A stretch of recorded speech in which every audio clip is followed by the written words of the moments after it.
жүрген, жазып алып жүрген, нелеріне, запису аппараттарына мысалға. Содан кейін болмайтын болғаннан кейін, менің ойым енді. Оны кейін ұстағанда қару-жарақ таптық деп ұстады ғой.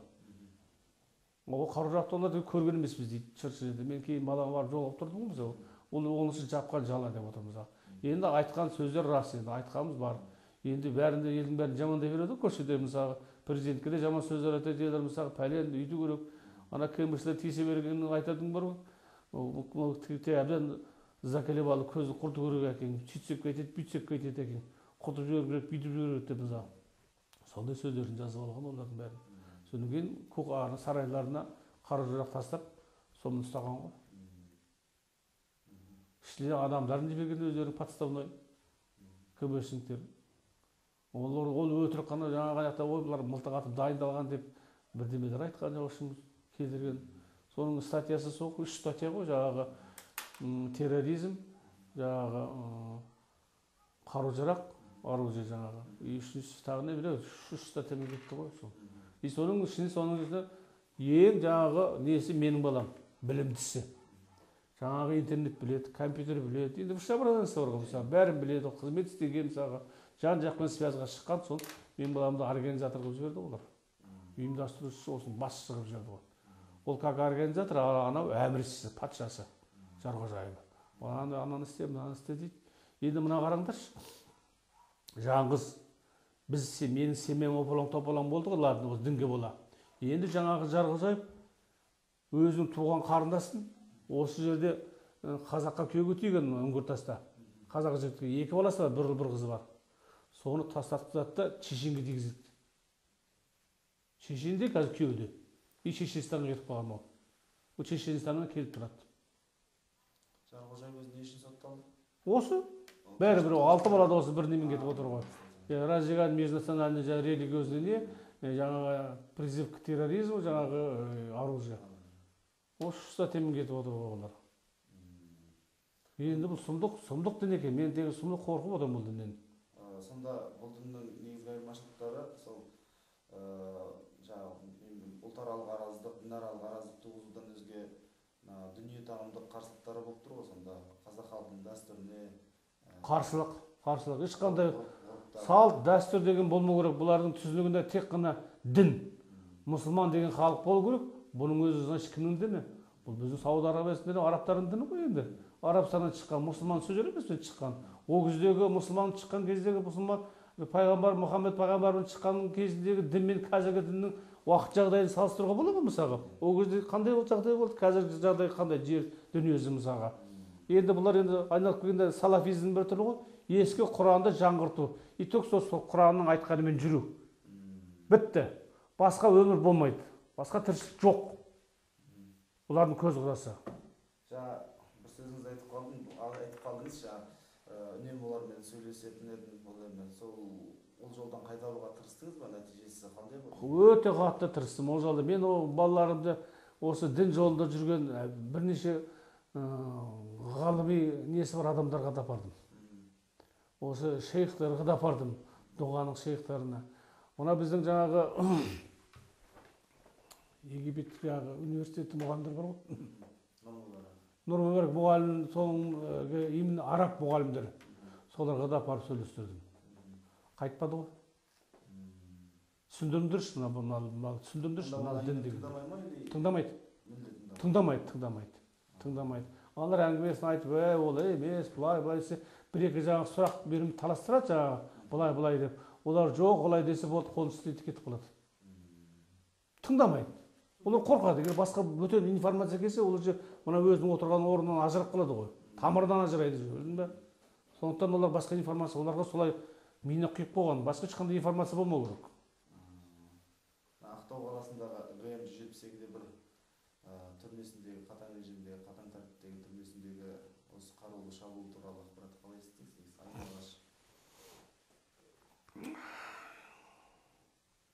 Маған Алматыдан бір жиенім звондады. Жиенім Алматыдағы бауырыма звондады, ініме звондады. Мен өзі ауданда жүрген, білген де жоқпын. Аға, телевидение көрдіңіз бе деді. Ойбай, не болды десем, Ақтаудан қашыпты ғой адамдар. Енді ойымда ештеңе қашса екен, қашқан шығарсам, соның ішінде Дәурен бар екен деп. Төбемнен жай түскендей болды. Ойбай қайдан беріп жатыр? Телевидениеден беріп. Енді кешкіден береді. Бізде күндіз телевидение жақсы көрсетпейді бір жылдап. Енді кейін интернеттен беріп жатыр деді. Содан сразу компьютерге шығып интернетке шықтым ғой. Интернетке шыққан сақатып шыға келді бәрі. Менің балам да тұр, бәрін сөйлете тұр. Қашқан 21 адам мысалға деген кезде. Оның жаңағы ертесіне содан интернетпен жаңа телевидениеден түскен жоқпын ғой, шыққан жоқпын. Құдайлап, Құдайдан тілеп отырмын, Құдай аман болса екен деп. Көрмейсің ғой, Құдай оны қос көрмеді. Енді оның жаңағы мен білмеймін енді бұл қаншалықты сенді. Мен бардым ғой, Ақтауға бардым. 2 күн жүріп баламның өлі денесін алып келдім. Мысалға енді ана денелердің бәрі быт-шыты талқан болып кеткен енді. Жаңағы видимо өзін өзі жарған деген сөзі рас болу керек. Алларын жаңағы қарсыласып, соғысты, үйтті деген жалған болу керек. Одан sonra жасалысты да жазылып тұр енді мысалы олар өзін өзі жарып жүрген олар атыспаған деп мысалы. Қаяқтан шығады олардың ішінде түрменің ішінде соншама қару-жарақпен қандай қарсылық жасайды? Бүкіл жаңағы дайындалған ОМОНның әскеріне мысалы. Ол қарсыласқан, соны бәленбай жарылданды деп қойды. Білмеймін, мен сол дәрменсіз болғаннан кейін жарып жүрген ғой. Бірақ сонда да мынау өз жанын өзі қию деген осы дін үшін мен түсінбеймін. Менің миыма кірмейді абсолютно да осы. Қалайша ол? Мен енді бұрын Советтің тәрбиесін көріп өстік, қазір өзінің Қазақстанның тәрбиесін көріп отырмыз. Не үшін, кім үшін өлді, сол түсінбеймін деймін мысалға. Ал енді қазір енді мен қорқып отқан жағдайым бар мысалға. Жаңа бүкіл қазақ қандастарым, бауырларыма күреске шақырып отырғаным сол. Мынау қазіргі бұл дін қазір екінші бетпердесін жамылды. Бұлар біздің мысалға біздің Қордай ауданында бұл дін. Бұрын жаңағы еркектер жүретін ғой мысалға бәрі. Қазір еркектер көрінбейді. Қазір әйелдер. Бұлардың қазір мақсаты әйелдерін жаңағы қазір көп адам жинау. Қатарына олар ассалаумағалейкум деп амандасса болды, сразу жаңағы өзін шақырады дініне. Біздің дінге кіріп, біздің пәленбай, түгенбай, сәл-пәл адасып қата басқан адам болатын болса, жас балалар, қыздар болса, ешкімге қарамайды. Бала болсын, қыз болсын, бәрін қатарына қосып шақырып жатыр. Қазір бұлар көбейіп бара жатыр. Еркектер көрінбейді, әйелдер. Активно қимылдап жүрген қазір әйелдер қатарын көбейтіп жатыр мысалы бәрін. Олар енді басқа тактикаға көшті. Екіншіден, мен ойлаймын қазір, бұлар бұға дейін қорқып жүрген ғой. Енді қазір менің баламның өлімі бұлардың бәріне пример болады. Мен айттым мен. Енді көресіңдер дедім. Бұлар өз жанын осы дін үшін қиды ғой. Енді бұлар қазір үгіттейді елдің бәрі. Көрдің бе?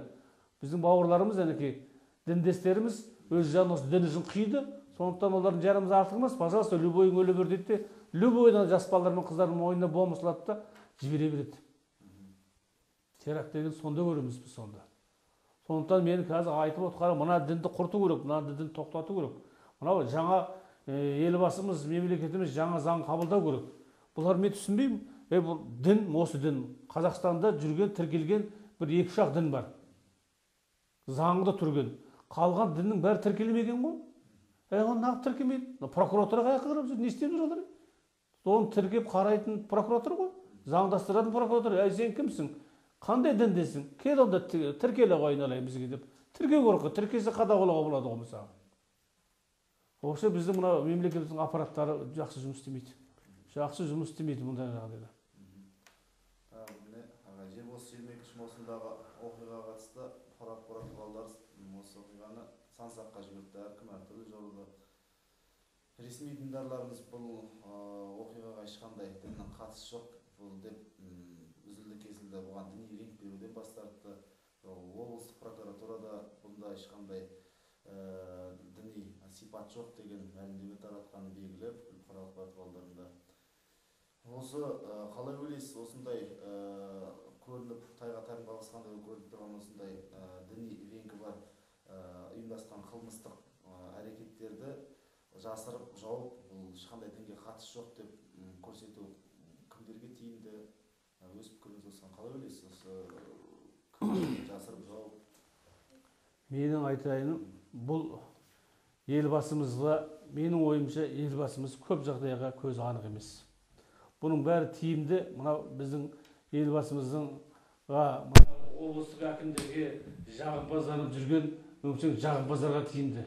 Мынау жаңағы дінбасымыз, мынау Дербісәлі дінбасы басқармасы дейді ғой мысалға. Дінбасының басқармасы да тиімді. себебі мен ойлаймын мына дін басқа